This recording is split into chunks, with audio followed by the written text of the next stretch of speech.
Hello,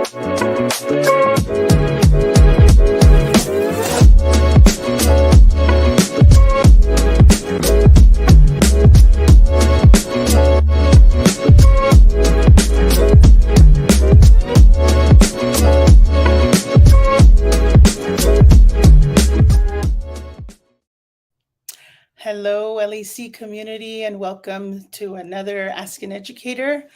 Here, my name is Delia Perez Solorzano. I am the Director of High Impact Practice. And today we have a special guest. His name is Dr. Florencio Aranda III, aka Dr. Flo. Do we Hello, have sound hello. effects?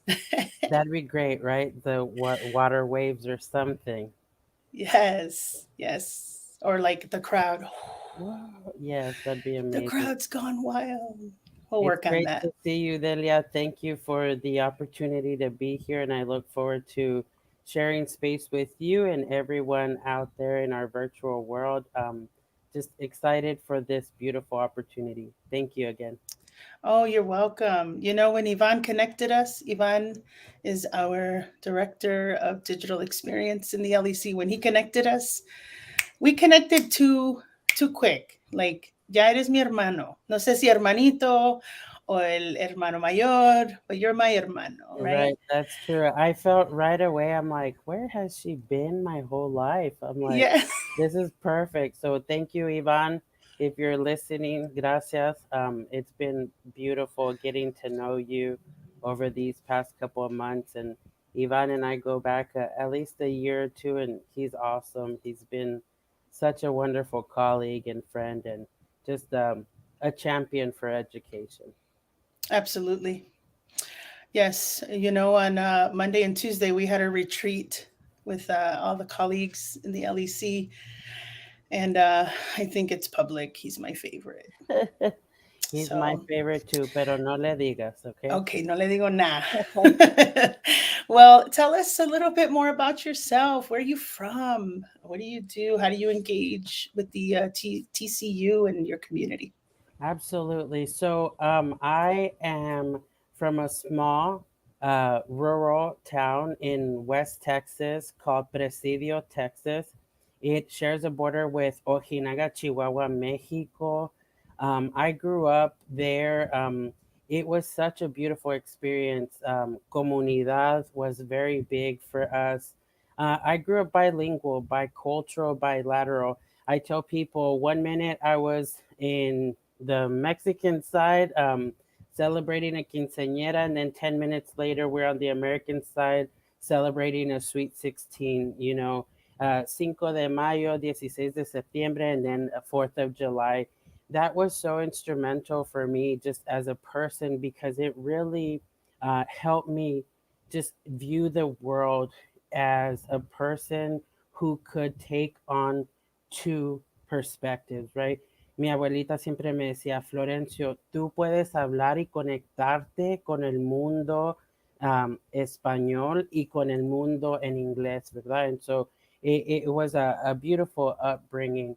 I will share with you, I come from a low socioeconomic status family. Very quickly, my parents taught me the importance of what do you need versus what do you want. Y siempre what do you need would become priority over what do you want. And I never abused that, right? Because I knew that my parents worked hard. And despite our circumstances, we were limited to things that we could do. And so I'm very grateful and very fortunate that I was always afforded everything that I needed, even though I never had everything that I wanted. So Presidio, Texas was very instrumental to me. I wanted to share very quickly with you that I don't have a lot of recollection of my upbringing until I turned 8 years old. And at 8 years old, my youngest sibling, Desiree Marie, she passed away when I was 8, and she was a year 2 months. At 8 years old, I tell people that's when I grew up. And oftentimes, when I tell adults that at 8 years old I grew up, I get these like oh sure, or these kind of eye rolls and things. Pero a los 8 años me nació la conciencia because I realized that if a 1 year old little girl could be taken from this world, then why couldn't an 8 year old little boy be taken away, right? And so for me, it was important to live meaningfully, to try to do something to leave a mark in this world because I constantly told my parents, I don't want to forget my baby sister. I don't want to be forgotten either. So what can I do to ensure that she's never forgotten, that I never forgotten, right? So that I mentioned that because education became such an instrumental piece in my life after her death. My parents were coping with this loss. My older sister, who's 5 years older than me, she was in that teenage phase where she had her friends that she could go out and hang out with. Well, I was 8, and I didn't have anybody to really get my mind off of my sister. So that's when I turned to education. I started to color more. I started to journal. I started to write. I started to read. And as I was coping with this loss, I started getting really good at education. And the more and more I was doing good in my tests or my essays or whatever it is that I was doing, my parents would give me more and more attention.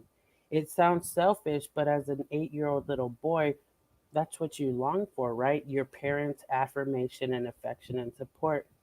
And so I started to get really good, and that really just started to transcend in my middle school years, in my high school years.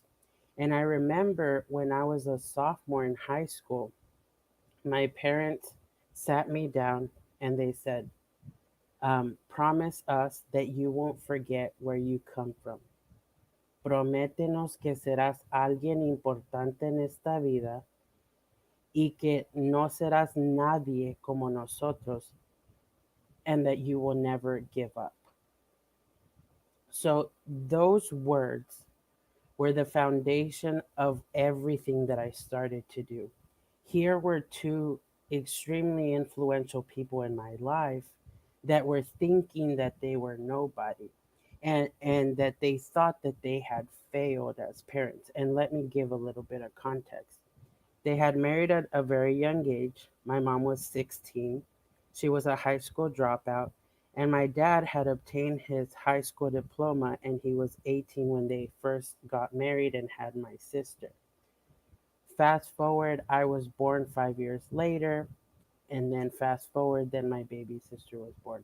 We lived paycheck to paycheck. And I think at one point through conversations with my dad, he was telling me, Florencio, we would make 180, $186 biweekly, right? So very low income. So living paycheck to paycheck, married at a young age. They didn't have schooling past high school. And then they lost my youngest sibling to an unfortunate death, meningitis. So they probably felt that they couldn't and didn't give enough. And so going back to that promise that night that we were talking, here they were, these big influential people thinking they were nobody. And I'm like, wait, you are such important folks in my life.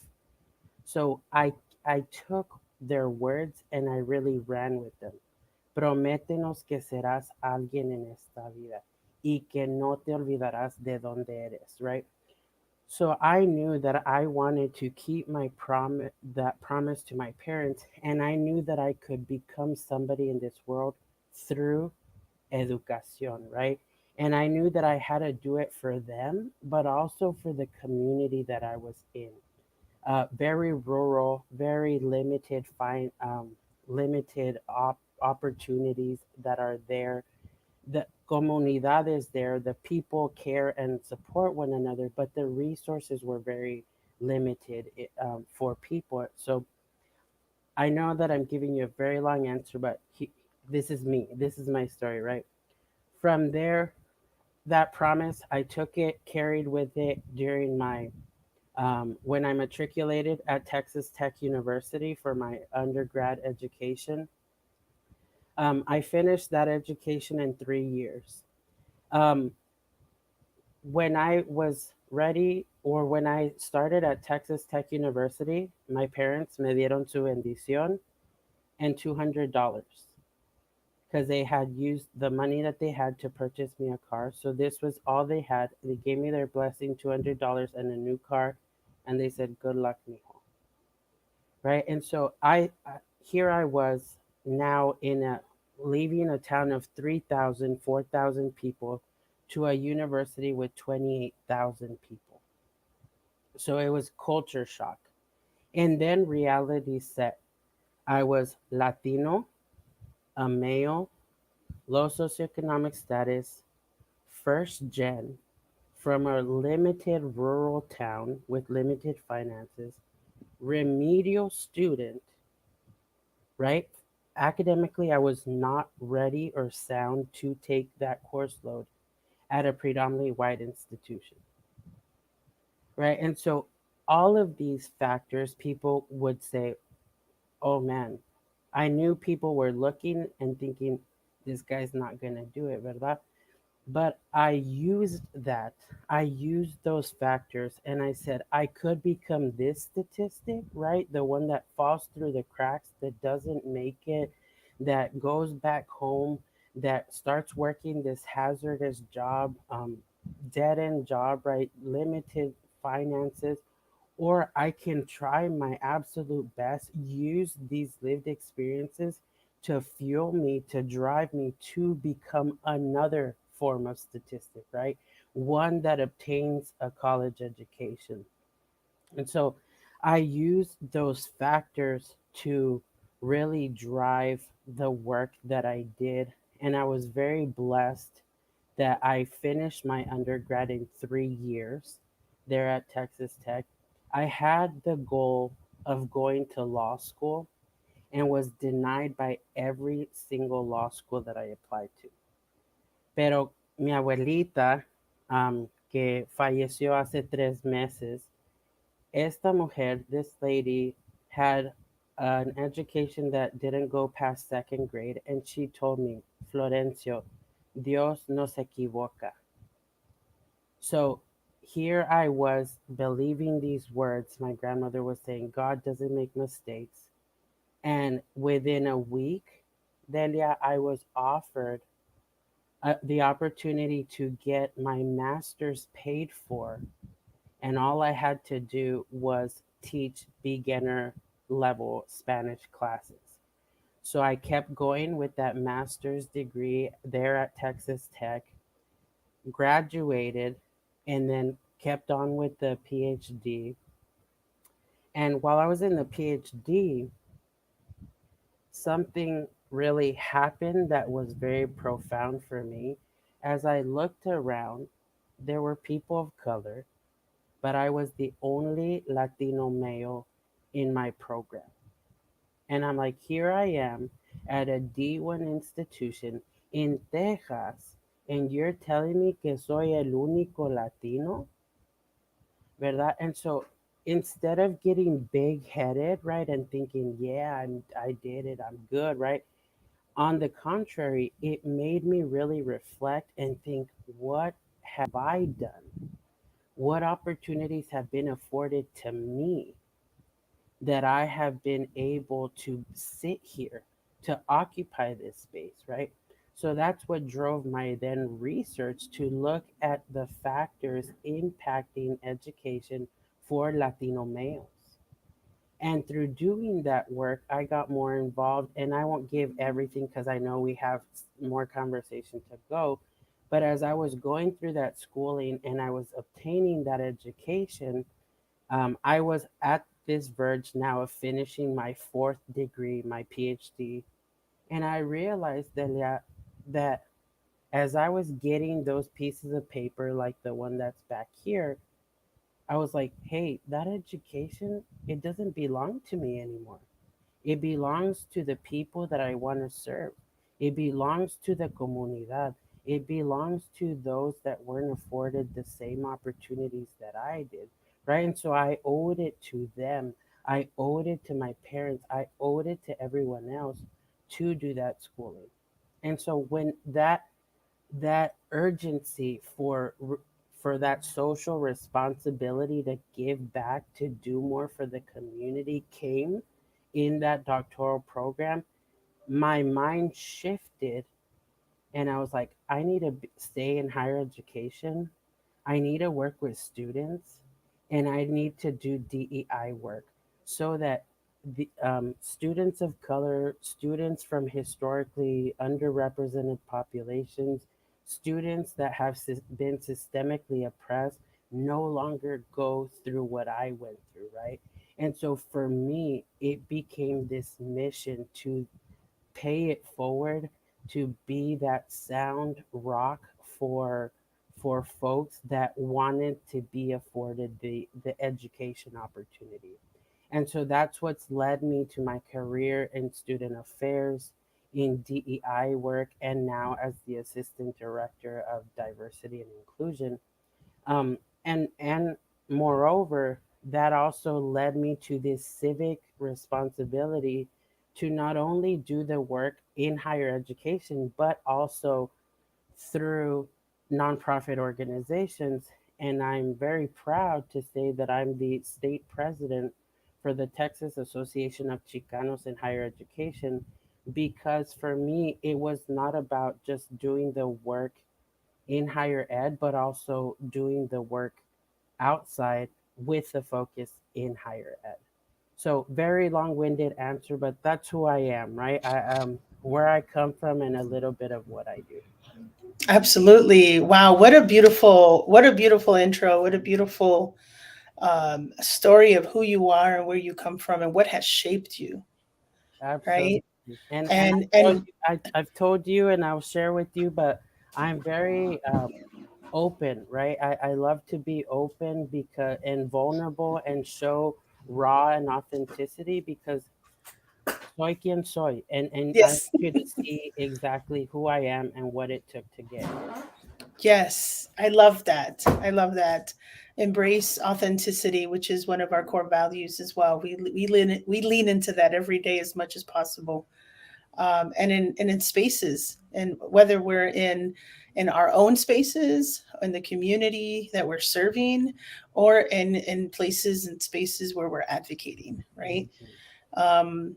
What a great reminder too, to remember where we came from, right? Like those words that your parents spoke over you were so powerful. I believe strongly that, you know, telling you, promise us to never forget where you came from Mhm. and that you'll never give up. Yeah. Like it's almost like it's a pressure, but it's a good pressure. It's productive, it's generative, right? Like it's something that you could embrace, and it's like your north star, Right. your guide, your push, probably what gets you up in the morning still, right? No, absolutely. And now, my parents continue to affirm my success and are very proud of what I've done.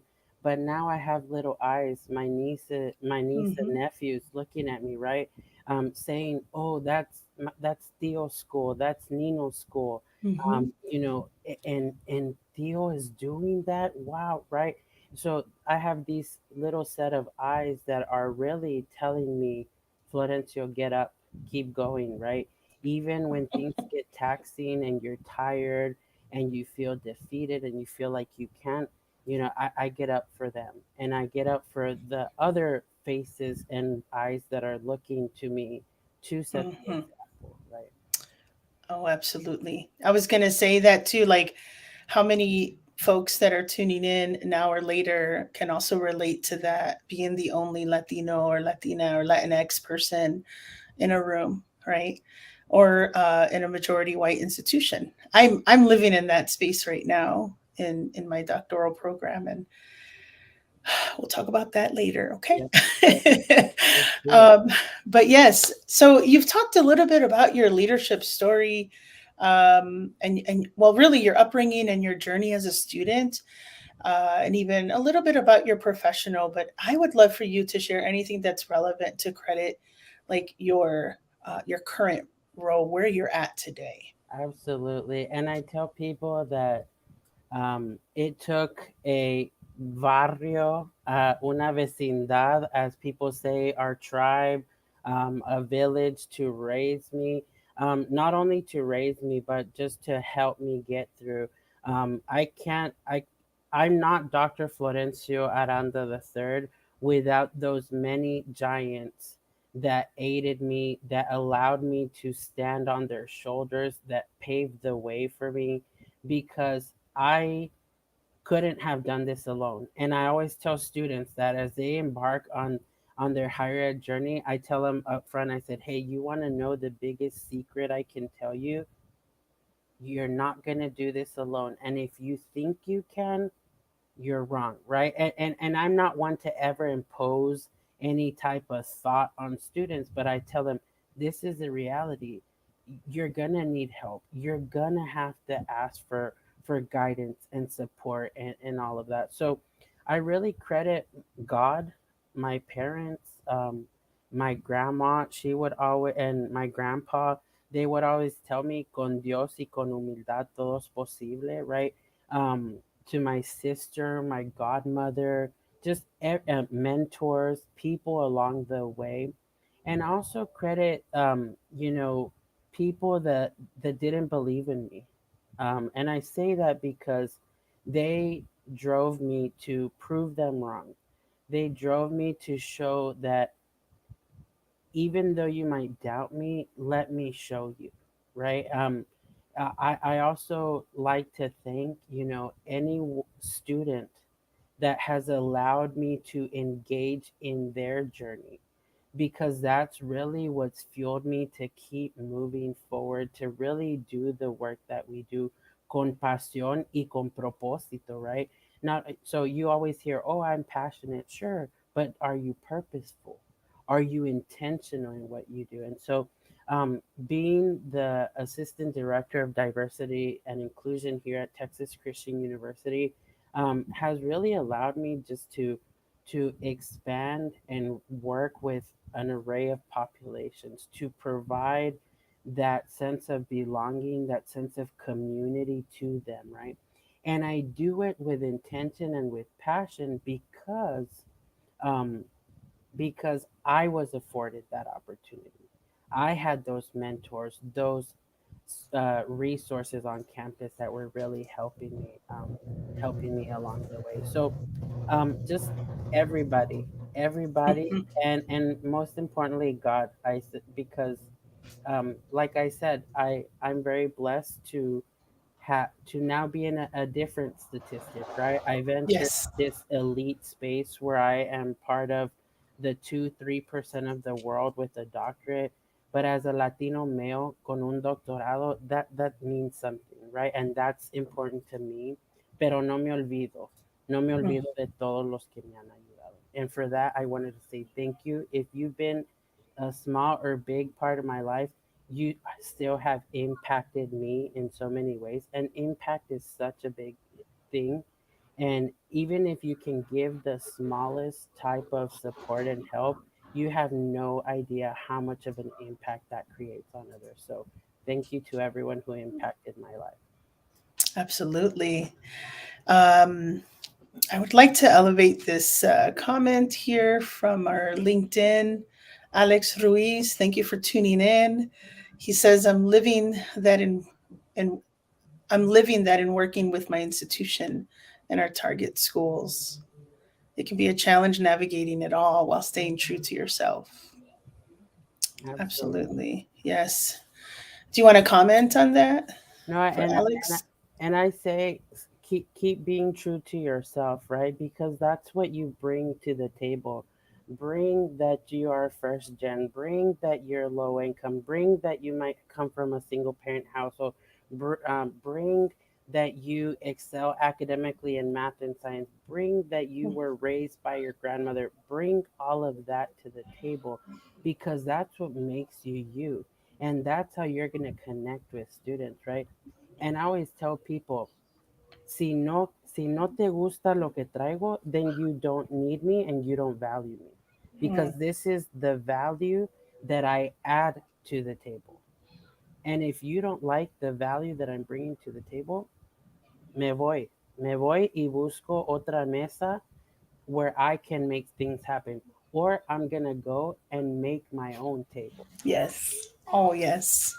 I love that. There's a quote that says, "Don't go where the path may lead. Instead, make your own path and leave a trail." And sometimes it's messy. Here's another one from Susie Almosoto. Agreed, Dr. Flo. I love that lady. Yes. She's a colleague here at TCU, a Latina poderosa in her own realm. So thank you for being here and always supporting me. I love her. Yes, and thank y'all for tuning in. But yes, I mean, crediting, of course, God first, parents, all those that have poured into you. It definitely takes a village. It definitely does. And thank you all who have shaped Dr. Flo, because he has, seriously, we've met twice and it's been so impactful. It's been so impactful. And this conversation is warming me. Thank you. Yeah, thank you. Um, so you've kind of alluded to some of the hurdles in your career that have made following your dreams a little more difficult. I know I think you mentioned someone like those who didn't believe in me or those who doubted me, um, AKA the haters, right? Mhm. Our young folks love to say it. But, but yeah, like talk about that a little bit. Oh, Yeah, and before you go, there's a couple more comments I want to say. sure. So, um, let's see. Alex Ruiz, thank you for those inspiring words, Dr. Aranda. I Absolutely. appreciate you, And Alex. Lexi, our operations specialist here at the LEC, she says, "What a powerful message. Your students are so lucky to have you." Well, Lexi, if you want me to be a support system for you as well, I am all for it. So just reach out to me. I'm here for anyone who wants any type of support or any words of, I don't know, wisdom, guidance, consejos, ganas, lo que quieras decir. So, Love it. But yes, back to the question. I'll repeat it again. What are some hurdles in your career that have made following your dreams a little more difficult? So I don't know if you want to talk on those that maybe doubted you, or if you have a whole different story around that. Bring it.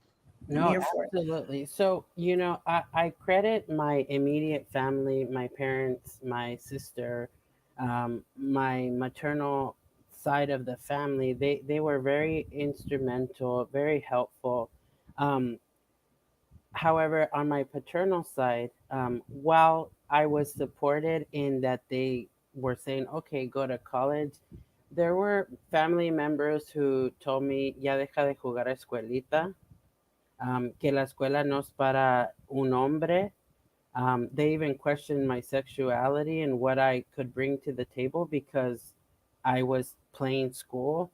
Um, Being that I was the first of both sides of the family to go to college, they had a very traditional mentality, right? A traditional upbringing. And so for them, the fact that I was going to leave and not prioritize family, right?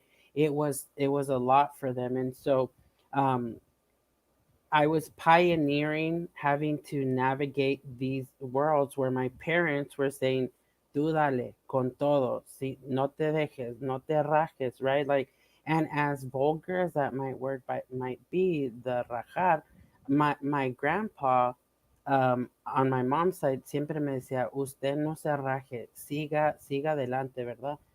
And then on the opposite side, I had, okay, you need to stop. You need to get married. You need to work. You need to provide for your family. You need to have kids. And I'd be like, whoa, why would I want to do that when I can't even take care of myself, right? How do you expect me to bring another life into this world or marry somebody when I can't even take care of myself, and I don't even have the means to do that, right? But in retrospect, I knew that I was tough enough to take that criticism and that doubt because now, um, I find it so pleasing and wonderful to see that it is no longer a conversation or a negative thing for my younger cousins to go to college. It's become an expectation. And they say, if Florencio can do it, I'm going to do it too.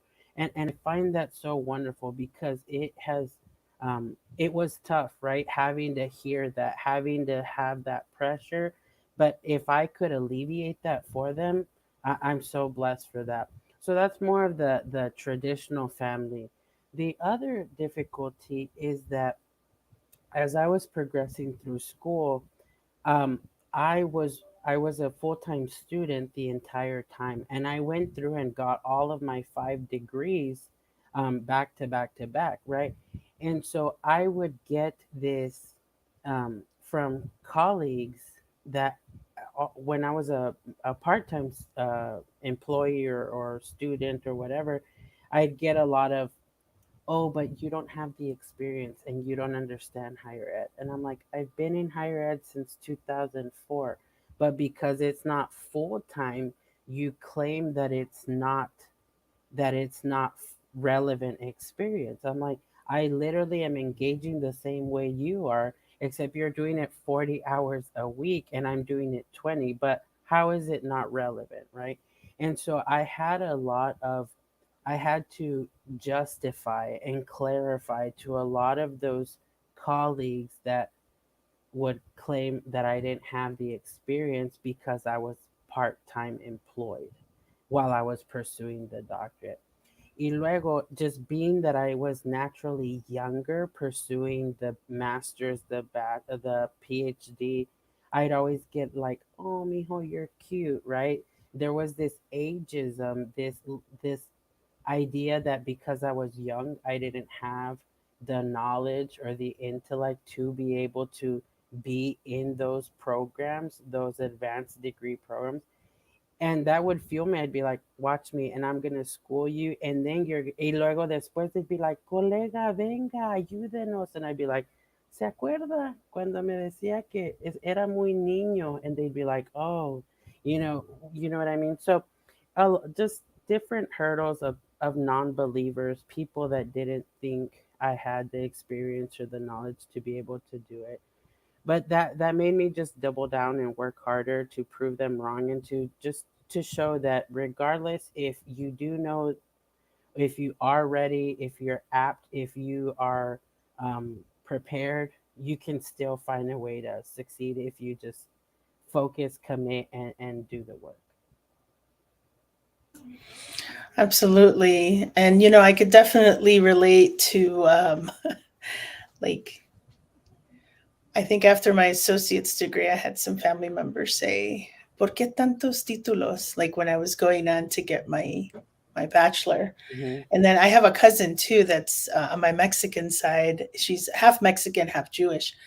And her father from Mexico, like where my dad's from, he goes, why do you want to be a lawyer? Aren't you going to get married and have children? Like you're not going to have time to practice. And she really wanted to go into poli sci and law school. And yes, all of that. Like, Yeah. and for me as well. I mean, I'm 100% out. I have a wife and a child right now, but I remember at the time it was like you need to find yourself a man. All those things that kind of Right. get in the way. It's so interesting. They do. Our family, for the most part, I do believe, want us to excel and do well. But I think also there's this piece that they struggle understanding because they haven't gone through it themselves. Mm-hmm. Yeah, and I want to clarify and explain that I have no resentment towards them. Hmm. I knew that it was an information gap, this lack of understanding about the college going process, the importance of these degrees. They've come around over the years, and now oh, ahí está nuestro nieto, el doctor, right? Like, Yes. they understand it now. But it really took one of my aunts to be able to explain to him, or not to him, but to them, saying, mire, este es el associates, este es el bachelor's, Florencio está acá, like, and so then they were like, oh, right. But it took, my aunt, who had obtained a bachelor's degree, to explain it to them in a way, one, that it wasn't coming out of my mouth, but just another perspective telling them, hey, he's doing stuff and he's getting places. And I shared with my immediate family, my mom and dad, and I'd say, hey, regardless of the comments and the criticism, I said, rest assured that once I'm done, I'm gonna give back. I'm gonna provide for the family. I'm gonna be that contributor that is expected, and that is this loyalty and connectedness to our Latino culture, right? Les dije, yo les prometo que cuando termine, I will be giving back and I'll be part of the family, you know. But right now, I'm sacrificing because it's an investment in my future, but also your future. So they knew, but they've come around, and I'm glad that they've come around because it took my journey and my process for them to get a better understanding that now my younger cousins don't have to explain or justify or clarify because it's just the expectation. Oh, Samuelito va a ir a la escuela. Oh, y Jazmín también. Yeah, y Jennifer fue a la escuela. Y ahora va Cristo. Y ahora Lenice, right? Like all of these are little cousins that are going to school, right? Or that finished. And it's been a blessing to be able to see them um, evolve and get a better understanding about college. So it was that information gap. So I never Yeah. hated them for it. No, no, absolutely. All love for the family. And I love hearing that you've pioneered it. You've definitely pioneered it. Um, let's look at your place in higher ed right now. What struggles are unique to your landscape, and how do you work to overcome those struggles? Right. So working in higher education as a assistant director of diversity and inclusion, you have this, you straddle two worlds, and I say that because you have those individuals that are down for the cause, that are doing the work, that are going to always show up to the events, the initiatives, the workshops. And then you have those that may be resistant for whatever reason, or who may not have an understanding of the importance of DEI work. And so we always have to straddle these worlds of saying, hey, thanks for showing up. Let's continue to work. And then having to shift gears and the way that you address to say, hey, here's why you need to focus on DEI. Here's the importance. Here's why we create a sense of belonging. Here's why we create community, right? And so having to straddle those worlds is it is challenging, right? It's taxing, it can get tiresome, but it's one that I'm always willing to do because I have this motto, and I say, if not me, then who? Right? If not me willing to engage in these difficult conversations and dialogues, and hearing multiple perspectives and backgrounds, then who's gonna do it, right? Maybe others might do it, sure, but I have this sense of urgency and responsibility for myself to be the one to do that. And so, while there are struggles, you know, we also have those just naysayers that absolutely will never see the work that you do as relevant. They see it as reverse discrimination. They see it as you're favoring one population over the other. Whereas I try to explain and get them to see, no, this is intentional spotlighting. This is intentionally working with populations to equal the playing field, right? And so then people will use the term, okay, you just said equal, right? And so then they'll say, so everybody should be equal. And I said, no, let's focus on assessing the individual and assessing their situation to then give them the tools that they need in their situation to be able to be successful, right? So that's where the equity piece comes into play. And so I tell people we're all diverse, whether you want to admit it or not. The work that we do now is ensuring that we are inclusive. And how do you make things inclusive? By finding ways to be equitable, right? And then you incorporate the justice piece. Now we're looking at the systems that are in place. Have they historically been rooted in oppression? Have they historically been rooted in discrimination? If so, let's tackle those systems to ensure then not only are we focusing on the individual, but also the system to make it just. And so it can be difficult. It can be challenging, and every single time that I go into a conversation, I'm like, if I impact one person, then I did my job for the day, right? And while I would love to impact everybody, I understand that not everybody's on the same page, right? And that everyone takes time to process, and that DEI and J work, diversity, equity, inclusion, justice work, is an evolving process, and it's a lifelong continuous journey for everybody, and that everyone is in a different phase. And so having to understand that, um, you know, is something that I try to explain to people. Hey, I'm not here to tell you you're racist. However, I'm here to tell you about how we can make things less discriminatory, right? And when they start to see things that we're not coming in attacking, but rather to aid in being part of the solution, then the work gets done. And then how do I overcome kind of these pressures? I I engage with loved ones. I engage with familia. I like to play volleyball. Just take time for myself, como se dice, mentally despejarte, mentalmente del trabajo, so that you can be ready and focused and refueled so that you can come back and do the work. And I always tell people self care is important, it's needed. Mental breaks are important because if you are not at your fullest potential or at your fullest energy, then you're doing a disservice because you're not being your full self to be able to do the work. So it's important to give yourself grace and be patient, but also check in on people doing this type of work, and to also take care of yourselves when needed.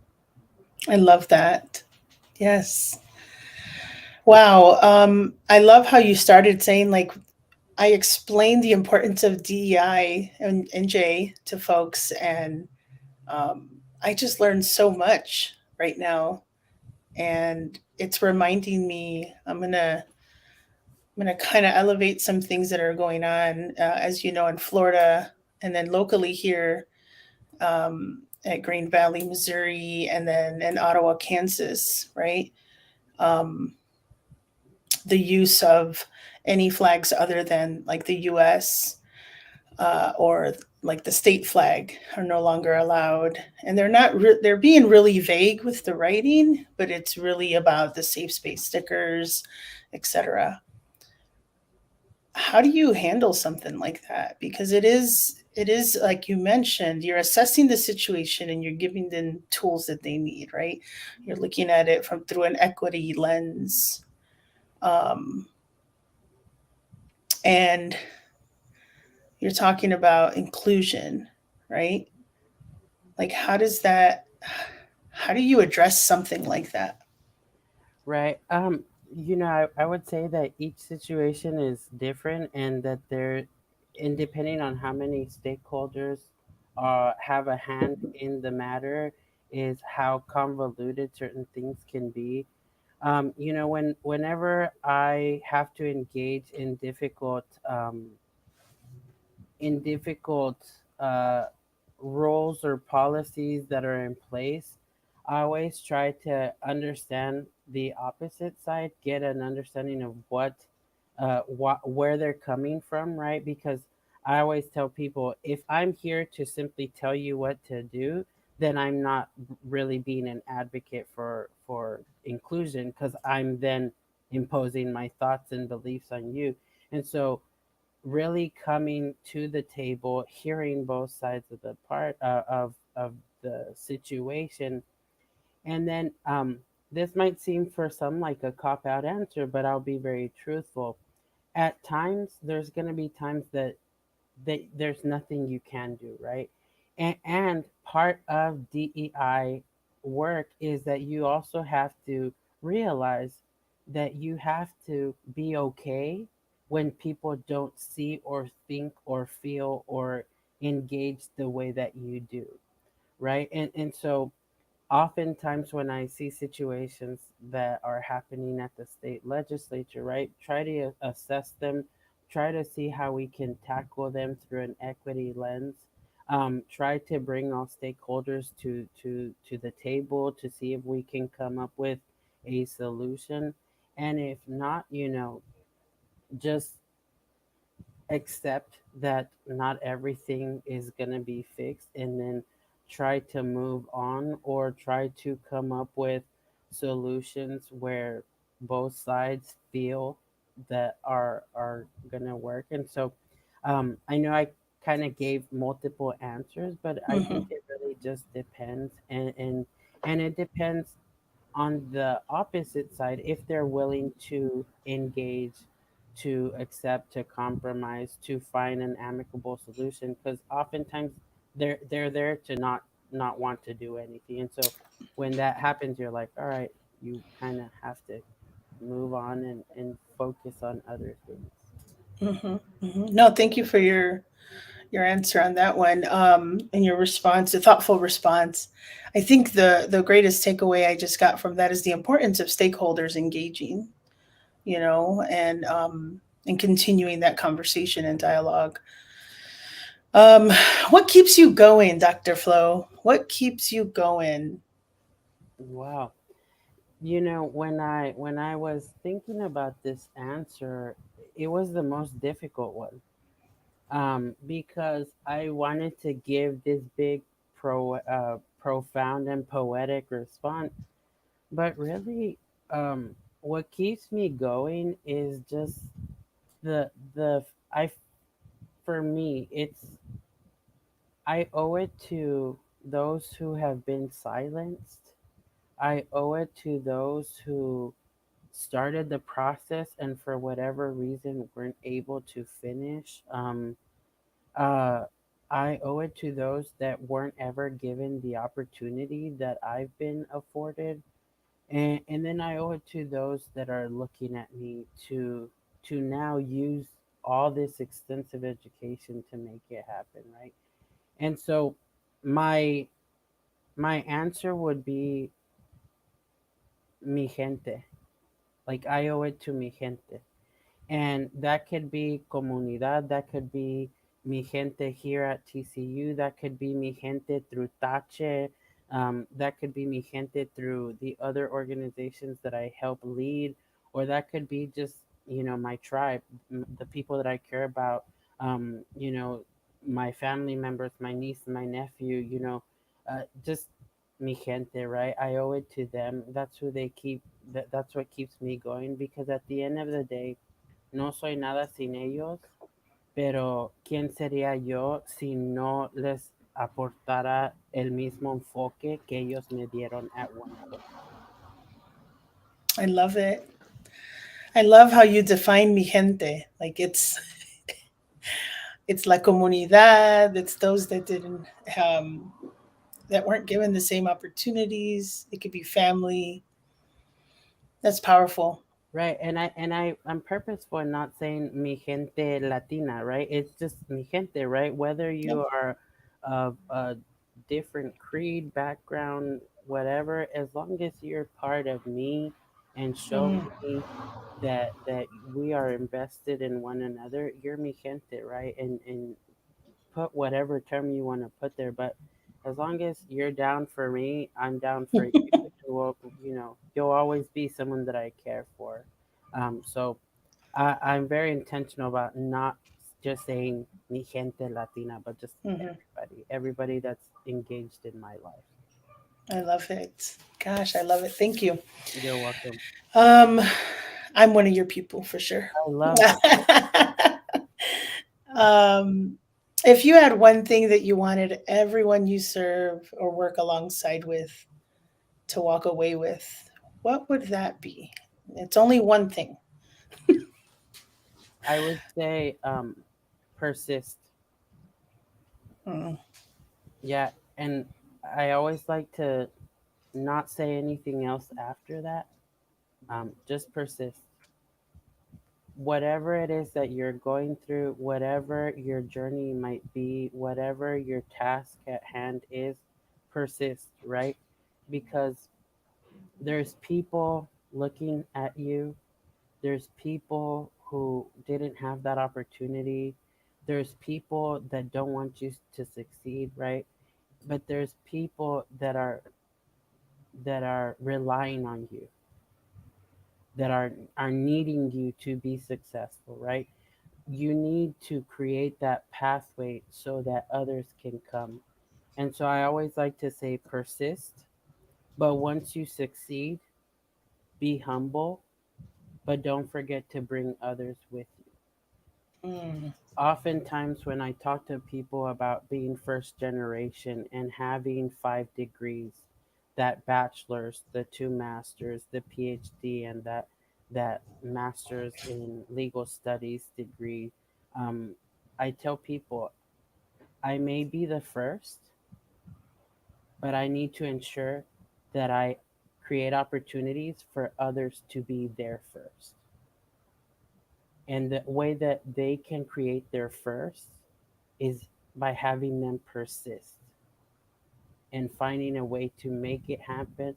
Sombrerazos, chanclazos, con rosarios with holy water, tears, whatever it takes, but get there, because mm. we need you there, and more people need to get you there. And so persist, and once you persist, elevate and empower your voice, empower your narrative. La gente tiene que escuchar tu historia. People need to understand that it's not easy, and that there's going to be challenges, and that there's going to be obstacles along the way. But if you truly believe in yourself, you will persist and you will be successful. I love it. And since you talked about, elevating and empowering your narrative, we should go ahead and put in a plug. Remind me of the date. This is May 24th on a Tuesday, right? 24th, correct. Yes, and I think we said 5:30 to 5:30. 6:30. This is a verbal save the date, but we'll have some marketing stuff out very soon. So yes, I can't wait to hear that part. I'm excited. I'm excited to Yes, continue to engage with the LEC, to engage with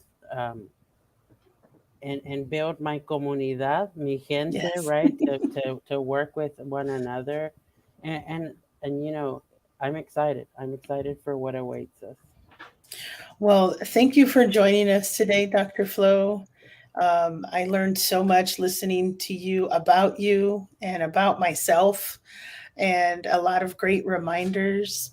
My greatest takeaway is going to be that word persist, right? Like there's so much going on in everyone's lives, right? We're so, I don't want to say busy, maybe we're just engaged in our passion work. And what did you say? Like you can have passion, but it's what Yeah, comes but with it, but purpose or but have intention. that purpose. Hmm. Yes, I love it. Thank you so much. Of course. LAC community, Dr. Flo, um, from TS or TCU. And thank you for tuning in today. And I'll see you next week for our Ask an Educator.